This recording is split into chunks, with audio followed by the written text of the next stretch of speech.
Good Good morning, morning. Rabbi. Good morning, everybody. Morning. Hello, hello. Glad you can make it. And thanks for giving me a moment to figure out what in the world is going on with the new Zoom app. It's a little confusing about how to get everything going, but I think I figured it out, at least for now. So, welcome back. And we are now on to Passover, which will take, I think, either two or three sessions. The good news is that we have 3 Sundays before Passover actually starts. Um, and so, what I figure I'm going to start on today is to talk about just the basic meaning of the holiday itself, where it comes from. I recognize that this is familiar to a good number of you, but listen, just in case, it's always good to go back to some of the basics. And then I'm going to start talking about preparation for the holiday, which is probably the biggest and most complicated topic of them all. And we'll see how far we get in one day. Um, there will definitely be a session devoted to the content of the Passover Seder, which is obviously which is certainly the crowning moment of people's Passover observance. Um, there are a number of reasons why it makes sense to spend time on so much time on Passover. First of all, obviously, it's a major festival. Second of all, it is the one that requires the most preparation, certainly physical preparation. I might argue that preparing for the high holidays may be equally arduous in terms of emotional preparation. Passover is just a lot of work leading up to it. And why is that? Well, you have to go back, of course, to the Hebrew Bible and to um, really the crux of really the story that is the paradigm shift of the entire Bible, and one can say one of the ultimate paradigm shifts of the entire Jewish experience, which is the liberation from enslavement in Egypt. The narrative of this is almost the first half of the book of Exodus. The basic story being that Joseph and his family had settled in Egypt because the promised land was not a fertile place for food. Um, and then they settled there and got comfortable. And the Israelite people, the children of Israel, multiplied in great amounts to the point where a new Pharaoh arose and began to see the Israelite population as a threat and decided, well, we should make them our slaves. And then began to try to kill the males, the young Israelite males, the babies, all these different things that they tried to do in order to make life more difficult. The arduousness of the situation, the inhumanity of the situation, caused the people to cry out to God, and God decides to respond by tagging a someone who had been a prince in the Egyptian court, who was born of an Israelite family, this being Moses. And he said, Moses, you're going to now become you're going to help to lead the people out of Egypt. Moses is reluctant, but eventually is compelled to accept the job. By the way, if you look at the story of Moses, this is the model for numerous hero stories that you find throughout literature, both ancient times and modern times. There are elements of the Moses story found in Harry Potter, found in the story of Superman, numerous others. So this idea of a baby left at the doorstep and the and growing up not knowing who he was until someone lets him know, and then being called upon to uh,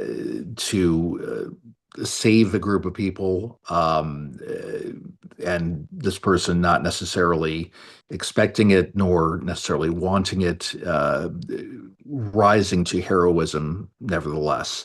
All of those are major, uh, that those echo throughout any hero story. Anyhow, so um, as a lot of you know, the Moses then goes to the Pharaoh, says, "Let my people go." Pharaoh says, "In your dreams," and paraphrasing, of course. And God uh, punishes Pharaoh with 10 plagues foisted upon the Egyptian people. Um, there is reason to believe that essentially what's going on is not so much um, a battle royale between Moses and the Pharaoh, but rather between God and Pharaoh.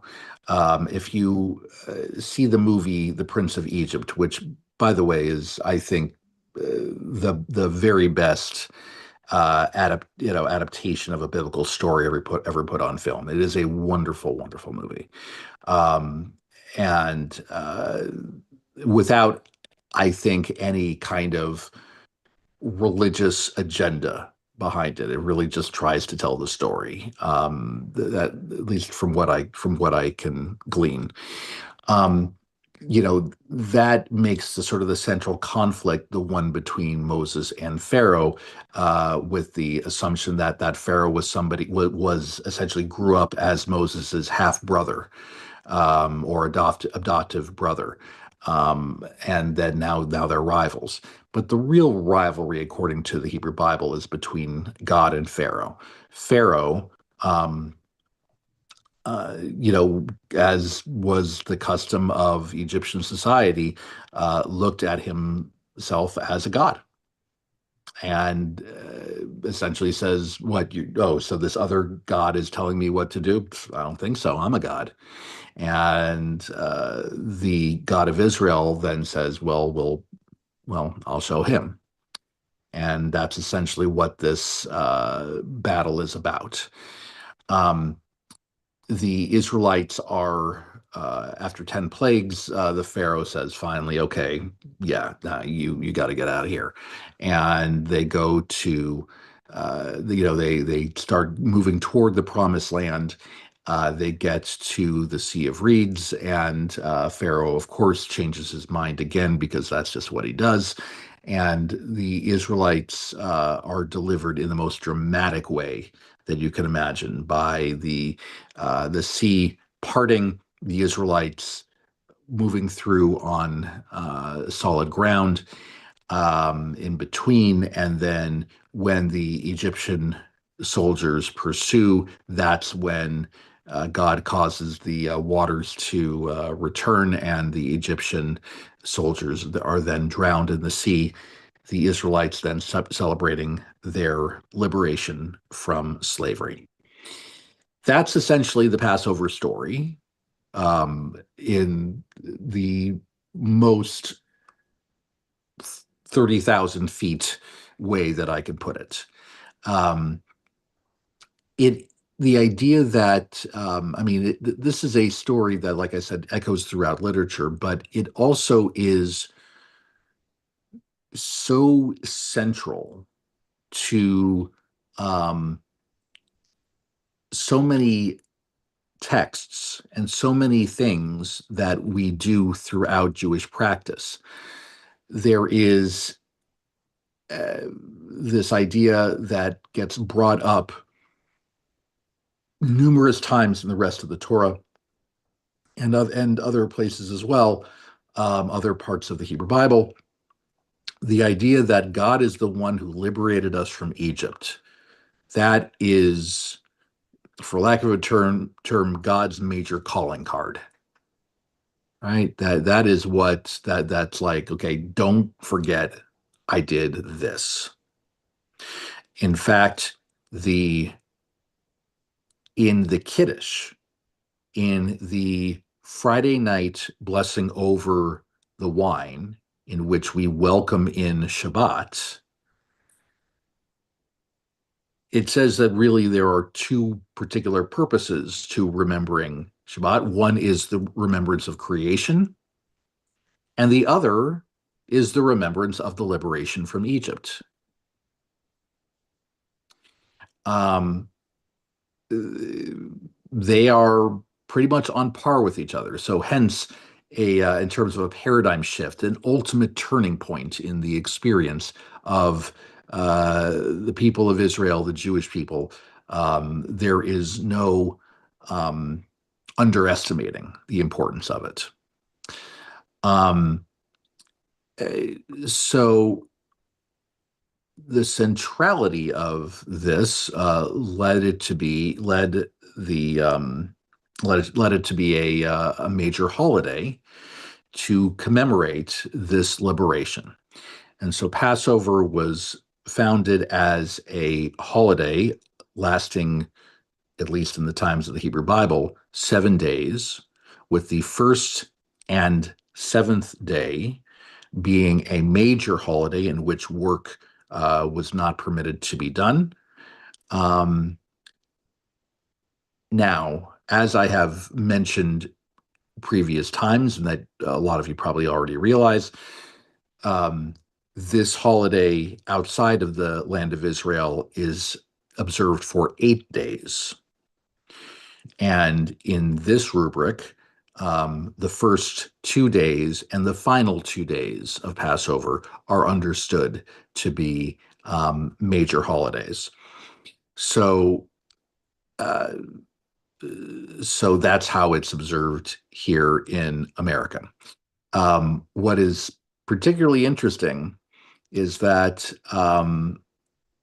if you are an American celebrating Passover in Israel, like if you just happen to be in Israel over Passover, um, uh, because Israel, it's the seventh day is a major holiday, and then it's done. Um, Good luck observing Passover on that eighth day if you're not from Israel, because Israeli society, they've moved on, they're done.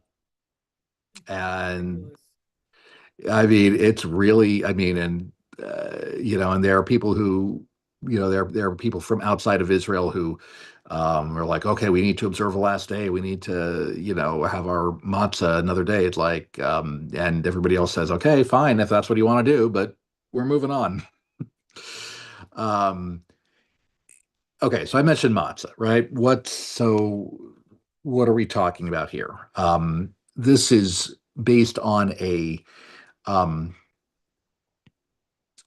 what is really just kind of a footnote in the story of the liberation that becomes the one of the main things that people know about Passover, which is that when the Israelites were leaving Egypt, um, the point that was made was, oh my gosh, Pharaoh actually changed his mind. Let's get out of here before he changes it again,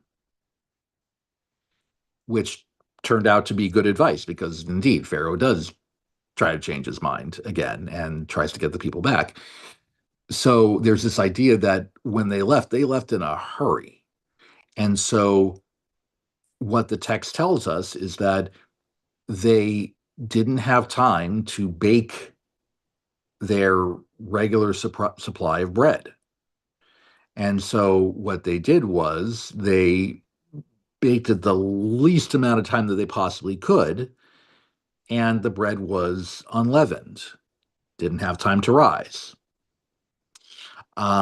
So Here's the principle. The principle is that every generation must see themselves as if they had been enslaved and liberated. In other words, we are all, all Jews are supposed to go through the feeling of being not free and then freed. What that translates to is that just as our ancestors could not eat leavened bread from the time that they were officially let out, officially released from bondage, until the point that they crossed the sea, which, by the way, is considered to be the last day of Passover. That's the anniversary, supposedly, of the crossing of the sea, is the last day of Passover. Just as they were not able to eat leavened bread, we should not have leavened products. And that's the start of all of this. What does it mean to not have leavened products? It becomes a whole thing. I'll get into some of the nitty gritty here, but I want to see if anybody has questions at this moment because I kind of, I mean, obviously I did a very rudimentary description of the story of the Exodus and the origins of Passover. I may be jumping ahead, Okay. but what makes matzah kosher for Passover as opposed to not kosher? I mean, I know there's a time limit how long it has to be cooked. Is that only for Passover matzah? Yeah. No, no, and it's a good question. You will see sometimes matzah being sold in stores that are occasionally where it's like it's not it says like not suitable for Passover. Here's what that means. If it's matzah and it is certified kosher, it is kosher for Passover. However, right, so all matzah that you buy in the store, assuming it's kosher, is kosher for Passover. The one thing, though, is that there are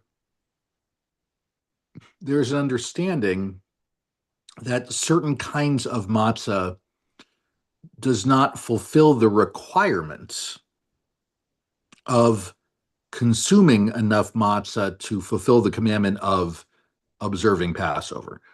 What that means is um, rabbinic law basically explained that on a day-to-day basis throughout Passover that we should all have at least a certain amount of matzah. I'm forgetting what the exact amount is. We're supposed to have a certain amount. Um, and that needs to be just basic matzah. The existence of other kinds of matzah, such as egg matzah, which is totally like you can eat it on Passover. There's nothing wrong with eating it. The problem is it doesn't fulfill the requirement of having a certain minimal amount of actual of like the OG stuff, the original stuff, for lack of a better term. So that's really what that means. So in other words, um, you might see egg matzah on egg matzah packages. This should not be eaten on Passover except by children and the infirm. I've seen that written on boxes of egg matzah. anyone can eat egg matzah. The thing is, like, it's not necessarily what you are allowed to have for a Passover Seder. So this question came up, by the way, I think just a week or two ago, regarding, because I know that that Heskemuna is in the process of cleaning its kitchen for Passover. Um, and the question becomes, okay, well, we're going to have a couple weeks of Shabbat services between the time of the cleaning of the kitchen and the actual start of Passover. So what do you do? Because you're generally, usually have challah, right? Well, can't have challah if you've cleaned the building for Passover. What do you do about saying motzi? What do you do about saying, the blessing for that? And one thing I said is that egg matzah is okay for that because it's kosher. It is kosher for Passover. It's just that it's not. Um, it doesn't fulfill that command of what you're supposed to have at the Seder, and in order to have a certain amount of actual matzah. I would suggest so anyway, so I have no problem with eating egg matzah prior to the first Seder. So wait. Yes, So when you told me the other day that matzah crackers would be okay, is that because matzah crackers are not like matzah? they're not like classical matzah. Yeah, Okay. Well, we're not having them anyway, but okay, I see. Okay. So there is a rule about not eating once it's kosher for Passover, not eating like matzah before Passover. yeah, Okay, that's what I thought. All right. Thank you. That was for clearing that up. yeah. No worries, no worries. Yeah. So no, look, good questions. All again, there are in terms of preparation, there's a lot to keep in mind. Okay, so all right. So, what does this mean in terms of how we actually observe Passover? Now, I want to, it's important to be gentle about this because if your hope is to observe Passover completely, observing Passover completely is a very stressful thing, can be a very stressful thing, whether you've done it for decades and decades or it's your first time. It is a lot of work to do it in a complete way. And I do get this question from time to time from people who say, I don't know if I can pull this off. I don't know if I can do all of this. I think it's very important, and I say this certainly to anyone who's considering conversion, or even people who are, already officially Jewish and just haven't done this before. Pace yourself. Don't worry if the first couple of Passovers you're not necessarily doing all the things that I am going to talk about. Take your time. Passover is a lot of work. It is an expense. There is an expense to it, and part of what I want to do from time to time is to try to recommend certain ways that you can potentially mollify some of those expenses, where you don't have to do the most expensive thing.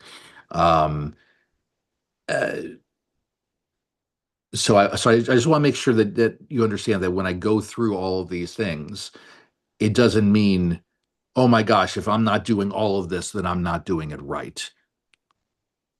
Take your time. If you're new to this, think about doing a few things. First year, second year, add a few more. Do what you can. Okay. The idea is that you're not supposed to have leavened products. There's a concept called chametz. Chametz essentially refers to leavened products, food that rises. Now, are there times where there are permitted foods that do tend to expand? Yes, there are, but this is, your general category. Um, and your so so the simplest way of looking at it is that you are not going to have the typical kind of bread that you have, and instead you're supposed to have matzah. Matzah is, again, it's like, essentially flour and water that essentially, they take a minimal amount of time to let it rise. It is essentially a plain cracker. Um, there are people who enjoy the taste of matzah. I am not among those people. I am a weird eater, I will acknowledge. I would, however, challenge people to say that it's one thing if you don't mind a piece of matzah every once in a while. It's another thing when that's what you're eating for 8+ days. Then it becomes a lot. Wait, how much are you required to eat every day? I mean, there are some who basically say that you're supposed to have like a board of it, like a square of it every day. If you put cheese on it and stick it in the microwave for a second, it's good. No, look, yeah, look, I would say, look, I like matzah, so that's, no, it's but okay. Look, yeah, look, for years I would live on matzah pizza, yeah, all right. for better or for worse. I don't like pizza to begin with, but yeah, I mean, one board of matzah, I mean, that's not a lot. Yeah. Yeah, No, no. you can do that. Oh, fair enough. Fair enough. The challenge becomes some of the other products that we make winds up having matzo meal, That is, right? yes. And other sort of like matzo products that then adds to it. Um, Sorry. so one of the challenges that people find is that, first of all, they get tired of the taste of matzo. They also, and I will be, I don't want to be crass, but I will be upfront about the fact that for many people, that matzah can tend to block up the digestive system. And Absolutely. so you want to supplement with a lot of roughage, I'll put it that way. Um, and so essentially the typical bread products that you would have, and not just bread, but things like pasta, cereal, baked goods, they're all off limits for that time. Um, and what's important in all this is that it's not just that you have to have um, kosher for Passover food. The kosher for Passover food has to be prepared in a place that has been completely cleansed of any chametz, and also your home, our homes have to be cleansed of chametz. So not only is this an excuse for spring cleaning, which can be very satisfying, but obviously it's work. But then the idea is that we are supposed to not have any products that aren't kosher for Passover in our possession. Now, what that means, so there are a couple of ways you can do that.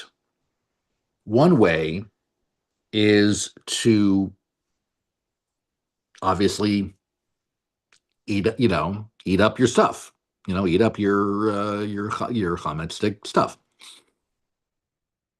sometimes that's easier said than done, right? Think about things that we sometimes buy in bulk, or just, that can be very, very challenging. At minimum, any product that isn't kosher for Passover should not be visible during the holiday. So if you keep some of those things, you can make sure that it is not visible. What I usually do is I put it in the pantry and I just tape up the pantry door. Or if it has to be refrigerated, like I have a section and I put like a piece of parchment paper over it so that it's not visible. It's not cheating, not cheating. But then what you have to do, again, because you're not supposed to own it, there is something called a legal fiction in which we sell our chametz. We are allowed to sell our non-kosher Passover products to someone for whom it is not a violation to own those products, meaning someone who isn't Jewish. And we want to do this obviously in a dignified way. So how does this work? Essentially, and I'm going to work with the Heskimon office on this in the next couple of days to make sure that everybody can do this. Which if you send me a form saying my name is so and so, and the location of my chametz is at this address. I wish for you to sell my chametz on my behalf. I will take all of that information and a number of hours before Passover begins, I will take part in a ceremony. All right, Sparrow, cover your ears. I'm talking about Passover. Yeah, my son is on spring break from college, and he's not a big fan of Passover. So anyway, yeah, it's okay. Anyway, so we are what we do is we then say, I will take part in a brief ceremony in which I and two other witnesses will sell on a temporary basis everyone's chametz, and we literally fill out a contract saying you are the owner of this from this day until this day. And what we do is we will find somebody who's who isn't Jewish, and we give them we give them like $10 and say, and then we'll say, hey, I got a great deal for you. For $10, I will give you all of the chametz located in all these locations. I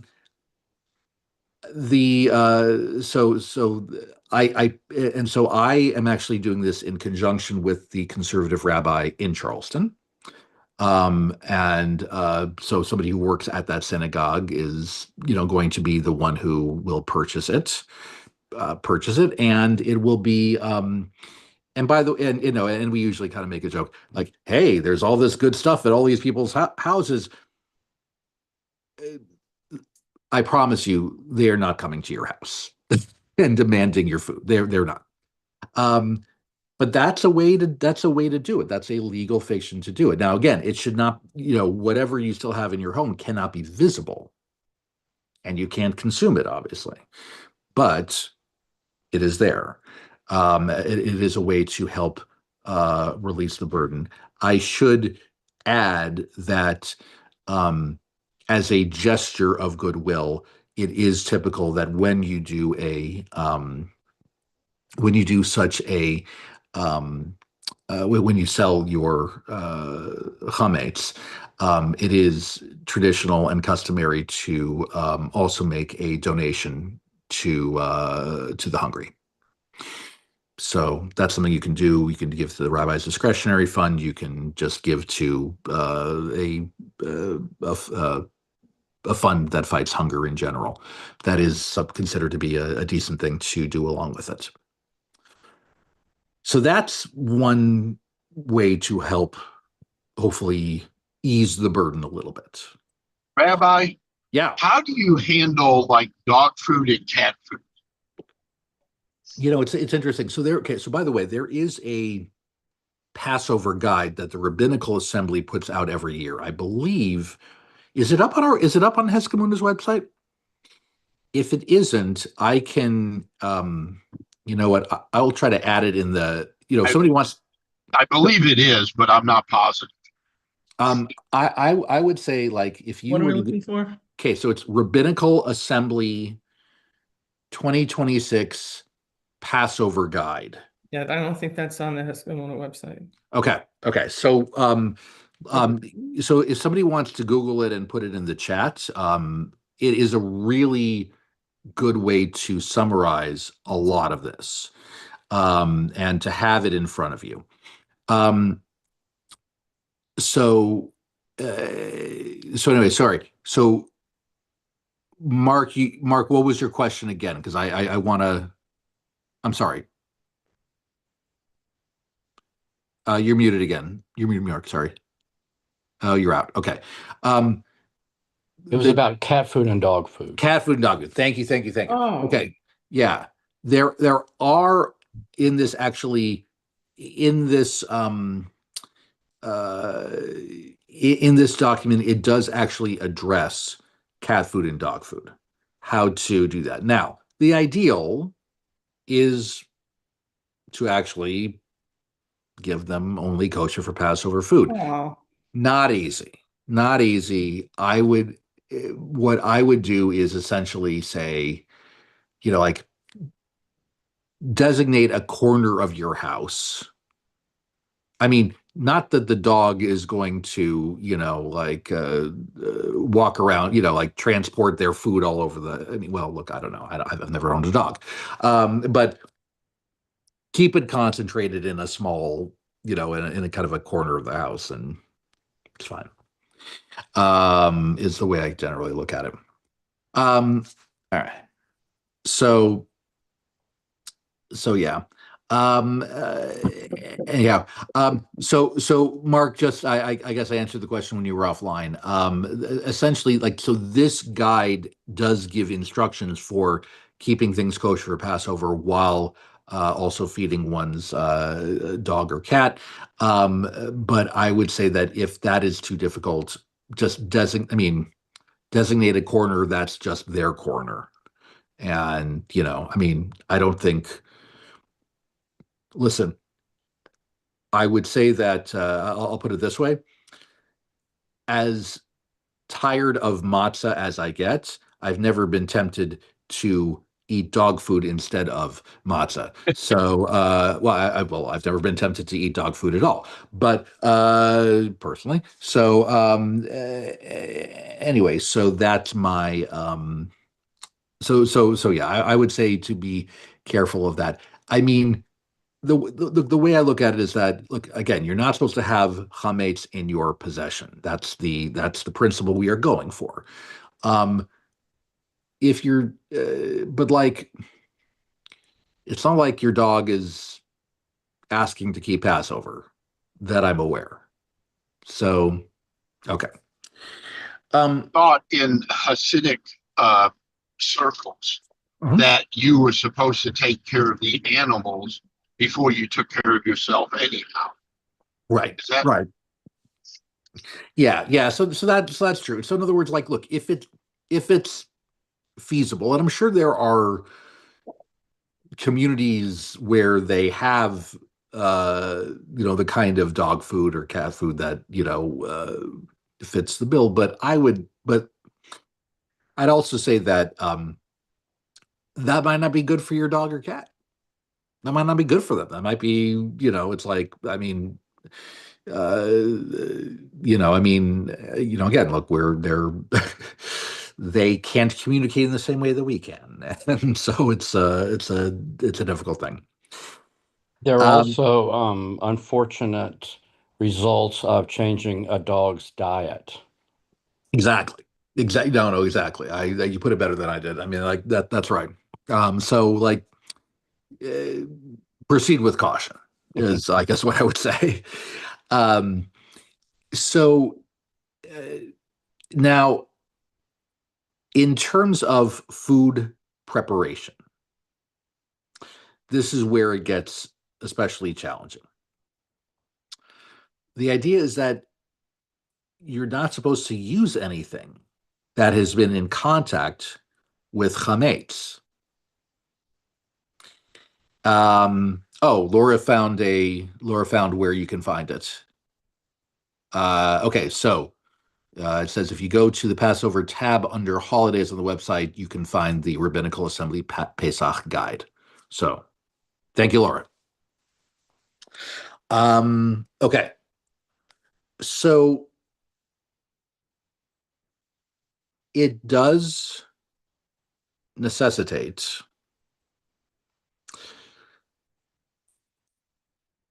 for us to have basically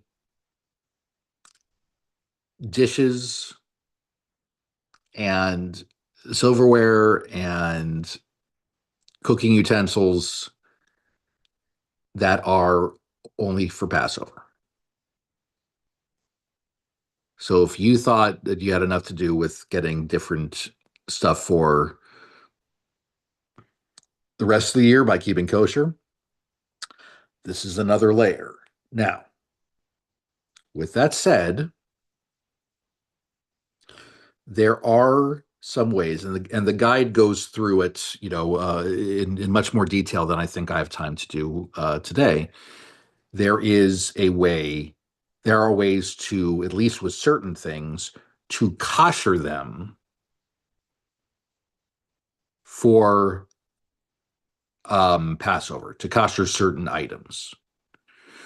Um, there are ways to kosher certain kinds of glass. There are ways to kosher, um, and then anything, and this is why I'm a big fan of food items that are stainless steel or metal. If you have items that are stainless steel or metal, it is much easier to kosher them for Passover.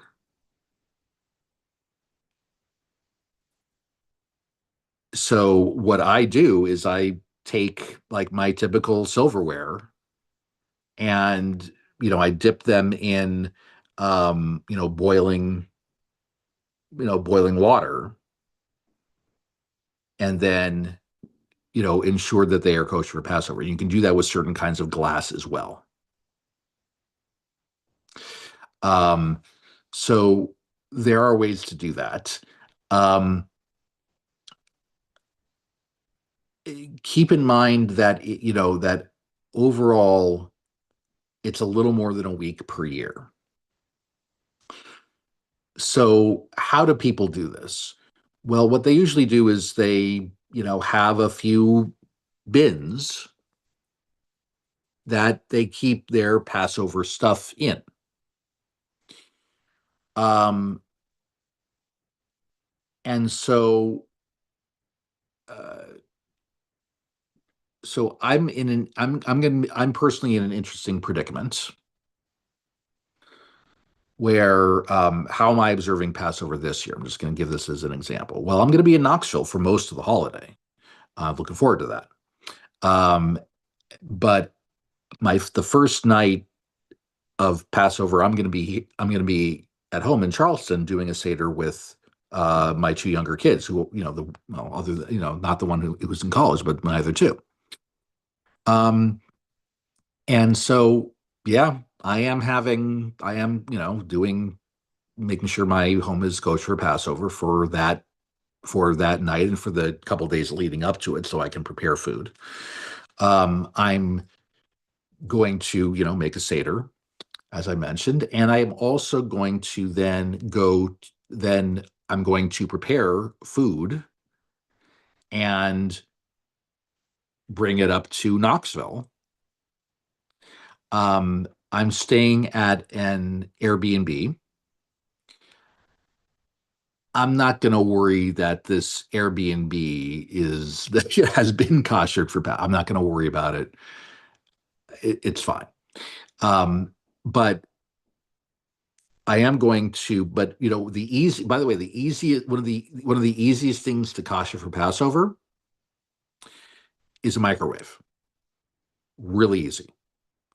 You take a cup of water, you put it in the microwave, you put it in for a couple of minutes, get the microwave steaming, you then wipe down everything, you're good.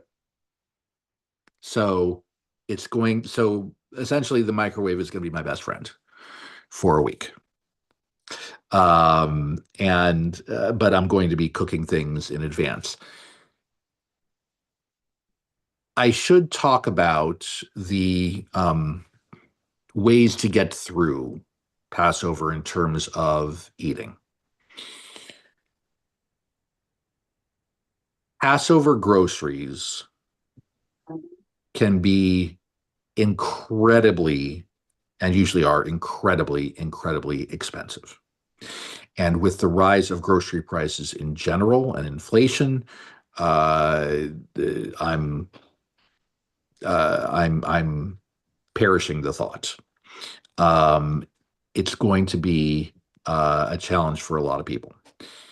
How do you manage it? I would say that whenever possible, and I'll talk for a moment about like how you find kosher for Passover food, which isn't always easy unless you live in a Jewish populated area that's humongous. Yep. Whenever possible, I would say to stay with natural foods whenever you can. Try your best to stick with fruits, vegetables, just, like very typical, like fish, like very, just very, straightforward fish. And to what extent you can, kosher meat. Kosher meat, if you buy it for part of the holiday, you're good, right? It's good for Passover, so you don't have to worry about that. So those are the things that I would, try to do when you can. You know, most nuts are considered kosher Passover. So in terms of snacks, I mean, unless you got a nut allergy, which I know is a whole other thing, but like, I mean, if I snack on like, I mean, seriously, some of my best friends are like, almonds and raisins and things like that. That really does, help to, give you some protein and give you, help, deal with the cravings and all that stuff. And no Um, peanuts. no Just throw pe that in there in case people don't realize that. Well, okay, but I do want to address peanuts. I do want to address that because there's a whole other category that Yeah, I we know, need because they're to. not really nuts. They're actually legumes. Yeah. Just, Right, yeah. right, But exactly. a lot of people don't know that. That's the only reason I mentioned it. Fair enough. Fair enough. So here's the thing. Okay, there's a whole category of food that's known as kitniot. Okay, kitniot refers to legumes and some other things in which for a very long time, the way it worked is that if you were a Sephardic Jew, if you were a Jew from Middle East, from Mediterranean communities, legumes were allowed. Kidney oat were allowed. What are we talking about with kidney oats? I mean, you're talking most prominently about beans, corn, peanuts, rice, things of that nature. Soy is a big one because it's in Soy. everything. Yeah. Right. Here's the thing. Ashkenazic Jews, for the longest time, forbade them. It was a custom that turned into essentially law. There really is no halachic justification to ban those foods. About, I don't know, 10, 12 years ago, the conservative movement published, an opinion that said, this is silly. We should allow these things.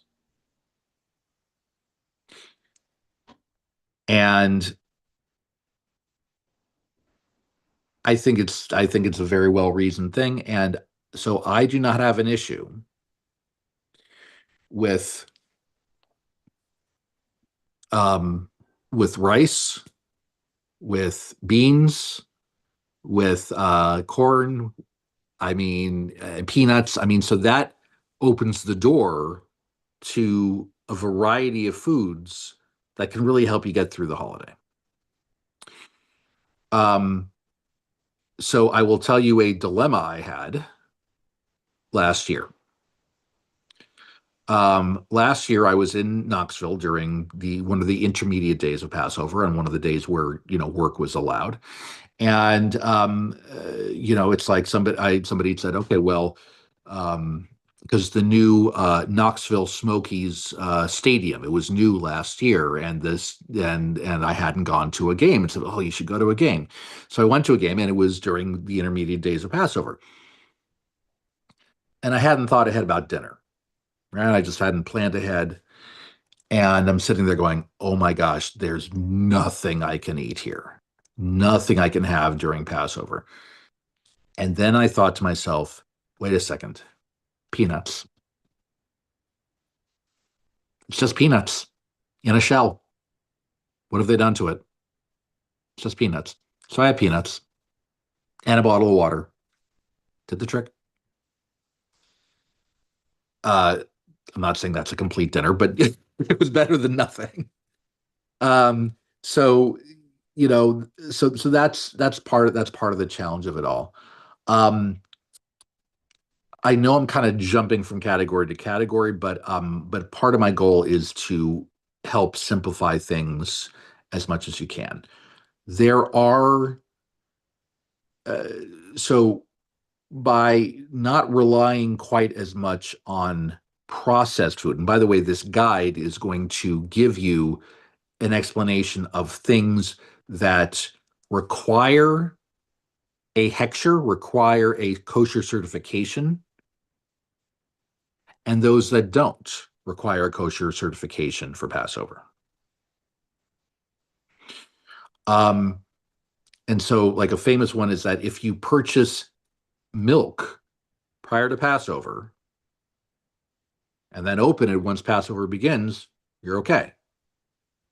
It doesn't require a Passover hechsher in that scenario. I cannot speak to Knoxville supermarkets.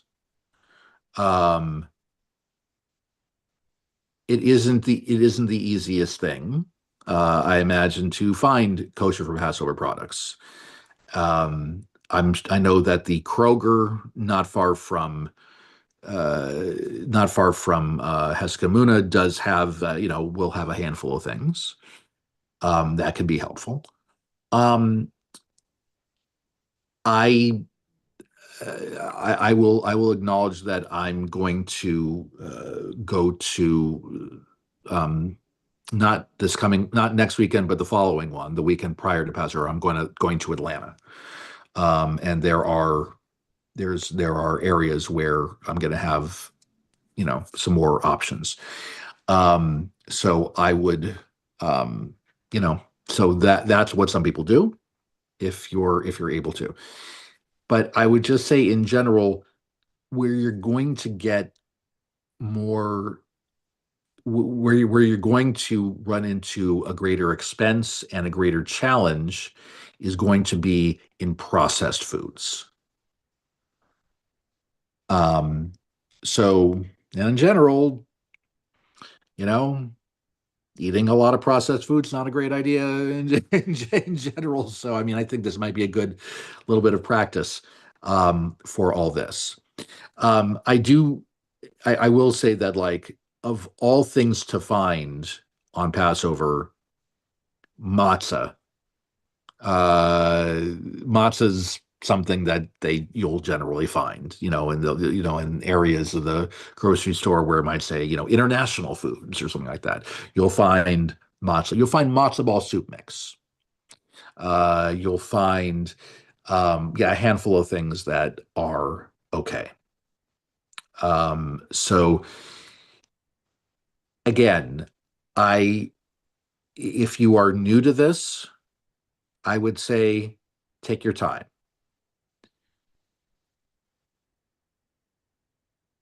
Don't feel like you have to spend a ton of money all at once. Don't feel like you have to go by every step all at once. A little bit at a time. We will talk about the Passover Seder next week. Ways to make it meaningful, ways to enjoy it. I will encourage you, if you haven't already, to if for the second night of Passover, which is April 2nd, Thursday, April 2nd, beginning at, we're calling it for 4:30 p.m., but we're going to start exactly at 5 p.m. We will have a second night Seder at Heska Amuna. And if you haven't signed up, I encourage you to do so. Some of the people here on this Zoom right now are very, very active in the planning and the execution of it. It's a huge effort, and it's something that I'm going to be very excited to be a part of.